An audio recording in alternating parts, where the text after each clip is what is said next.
وہ بچے جن کے ماں باپ حیات ہیں، خدا کے واسطے غور سے سنو۔ حضرت عوام بن حوشب رضی اللہ تعالیٰ سے روایت ہے، فرماتے ایک مرتبہ دوران سفر میں ایک محلے میں ٹھہرا۔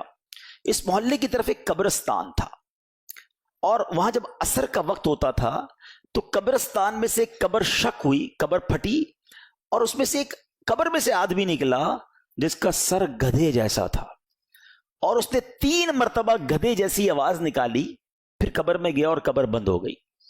آپ کہتے ہیں میں بڑا حیران ہوا، تو قریب ہی میں نے دیکھا کہ ایک بوڑھی عورت ہے جو اون وغیرہ کاٹ رہی ہے۔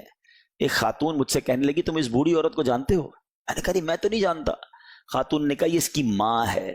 جب میں نے پوچھا کہ اس کا واقعہ کیا ہے تو خاتون کہنے لگی کہ وہ شخص شراب پیا کرتا تھا، شام کو جب وہ گھر آیا کرتا تو اس کی ماں اس سے کہتی تھی میرے بیٹے اللہ سے ڈر، کب تک تو شراب پیتا رہے گا؟ ماں اسے سمجھاتی تھی۔ وہ بدبخت اپنی ماں کو پتہ ہے کیا جواب دیتا تھا؟ کہتا تھا تم کب تک ہینگتی رہو گی جب تک جیسے گدھا ہینگتا ہے۔ ماں کو کہتا تھا گدھے جیسی آواز نکالتی ہو تم، مجھے کیوں سمجھاتی ہو؟ خاتون نے کہا کہ جب یہ مرا تھا نا، عصر کا وقت تھا، اب روز عصر کے وقت اس کی قبر پھٹتی ہے، یہ قبر سے باہر نکلتا ہے اور گدھے جیسی آواز نکالتا ہے۔ سوچئے